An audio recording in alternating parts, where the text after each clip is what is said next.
பனை நம் தமிழ்நாட்டோட மாநில மரமாக கருதப்படுது. இந்த பனை மரத்துக்கும் நம் தமிழர்களுடைய வாழ்வுக்கும் ஒரு நீண்ட நெடிய தொடர்பு உண்டு.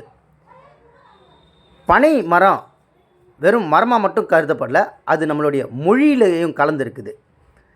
சங்க இலக்கிய நூல்களான இந்த தொல்காப்பியம், திருக்குறள், சிலப்பதிகாரம் இதெல்லாமே பனை ஓலையில் தான் படைச்சிருக்கிறாங்க. அதை விட முக்கியமானது பனையிலேருந்து தயாராக வர பல பொருட்களில் முக்கியமானது இந்த பனங்கிழங்கு. அந்த பனங்கிழங்கு வந்து நமக்கு சாதாரணமாகவே ரோட்டில் கிடைக்கும், ஆனால் அதை வாங்கிறதுக்கு தான் யாருக்கும் மனசு வர மாட்டுது. இந்த பனங்கிழங்கில் இருக்கிற மருத்துவ குணம், இந்த பனங்கிழங்குனால் ஏற்படுற நன்மைகள் போன்றவற்றை தான் இந்த காணொலியில் நம்ம பார்க்க போகிறோம் விரிவாக. இதை பற்றி ஏற்கனவே ஒரு சின்ன காணொலி நான் போட்டிருந்தேன், எல்லோரும் ஆதரவு கொடுத்தீங்க, ரொம்ப சந்தோஷம். அதே மாதிரி கொஞ்சம் விரிவாக இந்த பனம் கிழங்குனால் உண்டாகிற மருத்துவ குணங்கள் என்னென்ன போன்றவற்றை இந்த காணொலி மூலிமா கொஞ்சம் விரிவாக சொல்கிறேன், வாங்க பார்க்கலாம். அனைவருக்கும் வணக்கம். நான் உங்கள் அன்பு தமிழன் ஆரா.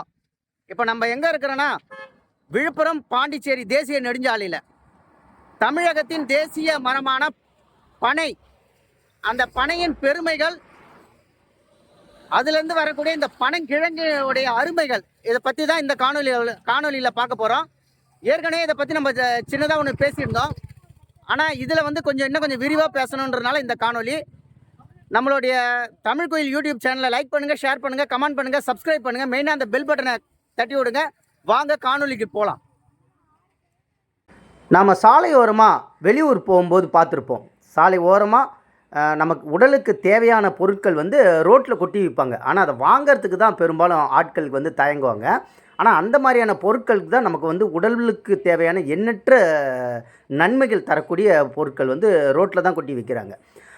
நம்ம கண்டுக்காமல் போகிற இந்த பொருட்களில் முக்கியமானது தான் இந்த பனங்கிழங்கு. அது வேக வைக்கிறாங்க பாருங்கள், சுட சுட வேக வைக்கிறாங்க பாருங்கள், எப்படி கொதிக்க வைக்கிறாங்க பாருங்கள், உப்பு போட்டு மஞ்சள் போட்டு அருமையாக கொதிக்க வைக்கிறாங்க பாருங்கள்.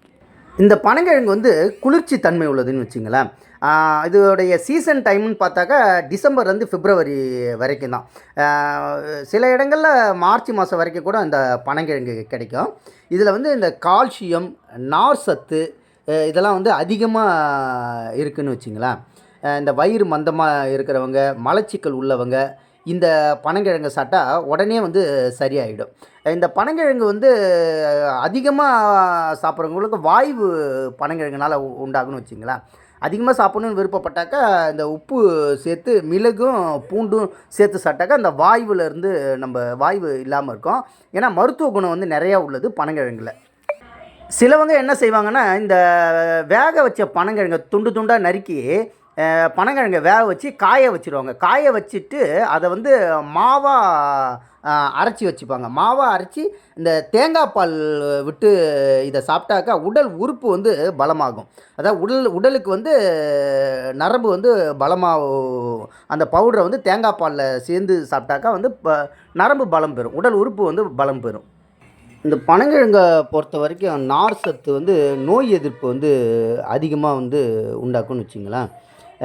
வயிற்று வலி, ஒற்றை தலைவலி, இந்த சிறுநீர் பாதிப்பு பிரச்சனை உள்ளவங்களாம் வந்து இந்த பனங்கிழங்கு எடுத்துக்கிட்டால் உடம்புக்கு ரொம்ப நல்லது. ஆனால் பனங்கிழங்கில் வந்து பித்தம் கொஞ்சம் அதிகமாக இருக்கும். அதுக்கு வந்து நீங்கள் பனங்கிழங்கு சாப்பிட்ட பிறகு வந்து மிளகு ஒரு 5 மிளகு வந்து மென்று சாப்பிட்ணும். பனையை பொறுத்த வரைக்கும் கற்பக விருட்சகம்னு சொல்லுவாங்க. இது வந்து அதிக காலம் வந்து வாழக்கூடிய தன்மை உள்ளது பனை மரம். அதனால் பனையிலேருந்து நம்ம சாப்பிட்ற பொருளும் வந்து நம்மளுடைய ஆயிலையும் வந்து அதிக காலம் வந்து நீட்டிக்கக்கூடிய ஒரு தன்மை உள்ளது. இயற்கை வந்து மனித இனத்துக்கு கொடுத்த ஒரு அருங்கொடை அது எதுன்னு கேட்டாக்கா இந்த பனை மரத்தை சொல்லலாம். அதில் வந்து இந்த பனைங்கிழங்கு தான் வந்து ஒரு அற்புத சக்தி வாய்ந்தது. பனை மரத்துலேருந்து விழுற அந்த பழத்தை வந்து சிலவங்க அப்படியே நல்லா சாப்பிடுவாங்க, அதை சூடு பண்ணி.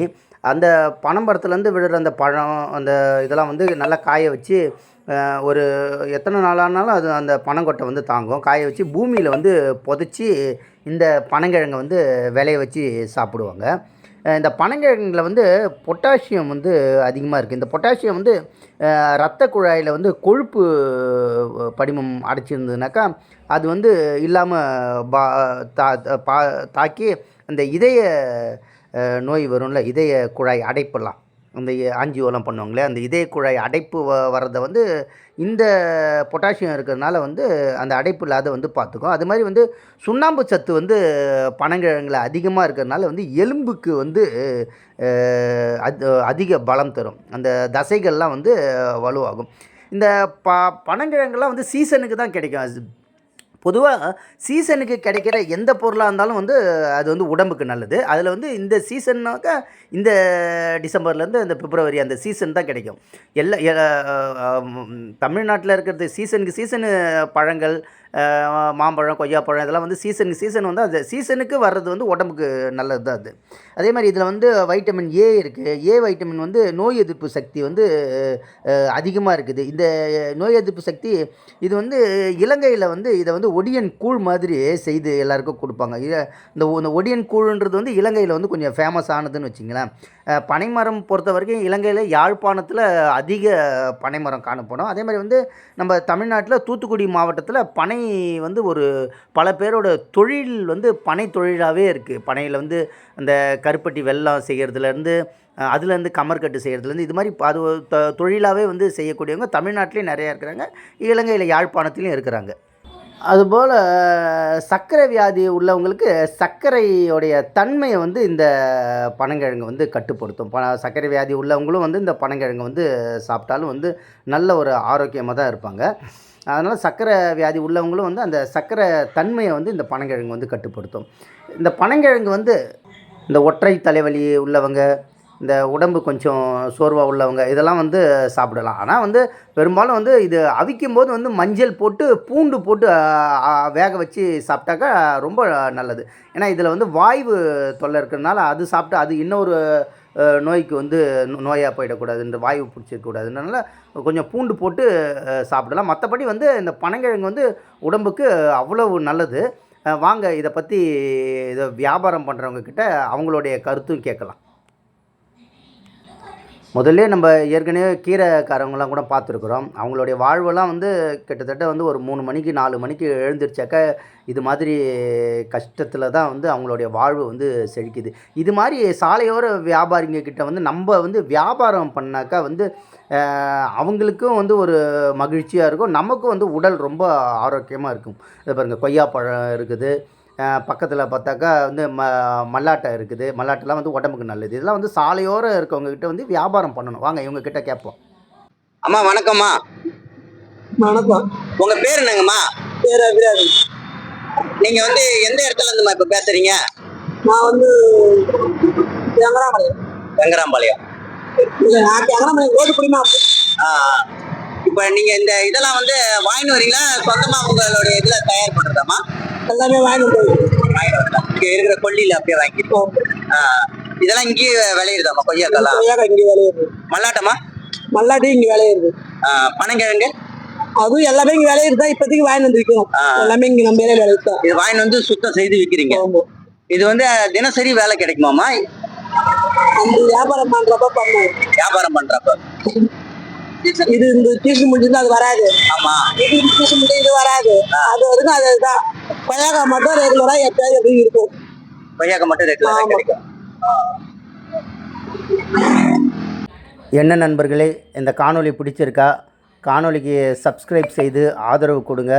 அதுபோல் வந்து இது மாதிரி சாலையோர வியாபாரிகளுக்கு நம்ம ஆதரவு கொடுத்தாக்கா அவங்களும் ரொம்ப சந்தோஷப்படுவாங்க.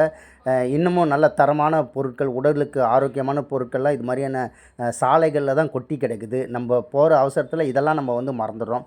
இவங்களுக்கும் நம்ம வாழ்வு கொடுத்த மாதிரியாகவும் நம்மளுடைய வாழ்வும் உடல்நிலையும் வந்து ஆரோக்கியமாக இருக்கிற மாதிரியும் இருக்கும். ஏன்னா இதில் வந்து சொல்கிற மாதிரி வந்து ஒரு சீசனுக்கு தான் இது பண்ணும். அந்த சக்கரவள்ளி கிழங்கு இருக்குது, இந்த மல்லாட்டை இருக்குது, இதெல்லாம் வந்து ஒரு சீசனு தான். மீண்டும் அடுத்த காணொளியில் உங்களை சந்திக்கிறேன்.